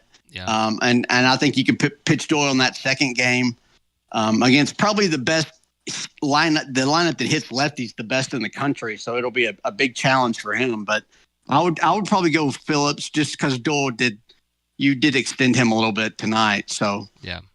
Well, I certainly won't have an issue either way, but I think it's interesting because he's got good reason to do either one. So it'll be real interesting to see what he decides to do. I imagine he probably will not let anybody know that until later in the week, maybe out of gamesmanship, or maybe just because they won't know and have to see how Doyle progresses after tonight. But I appreciate your time a ton as always, Matt Dixon. You are a gentleman and a scholar. Thank you for staying up late. We're going to do this again at least 2 more times, hopefully more. Absolutely. That's the key. We keep going. So that's really, really cool we get to extend it for at least another weekend. So I know it. I'm happy for the team. I'm happy for the fans. I'm happy for the coaching staff, everybody involved. It is almost 30 minutes short of a Monday Midnight Mania. I'm kind of glad they moved that game up to 6. Not going to sugarcoat that. But anyways, thank you everyone for being with me. We'll be back with you either Friday or Saturday. Should know pretty soon. Again, have a great week. You've made it through Monday. It's only uphill from here. Go Valls.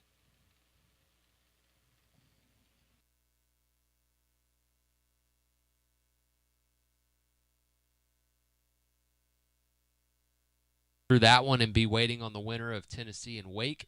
Louisville and Wright State in that Nashville regional. They're in the final. 2-0 early, top 4 in favor of Louisville. I'm going to take a quick break. Be right back on the other side. Lines are jammed. I'm sure we've got some interesting calls to attend to. But thanks for being with us. Tennessee, obviously a very disappointing loss tonight, but has a chance to win tomorrow and win their regional final. First time playing on Monday in the Tony Vitello area. So, kind of cool, if you ask me. We appreciate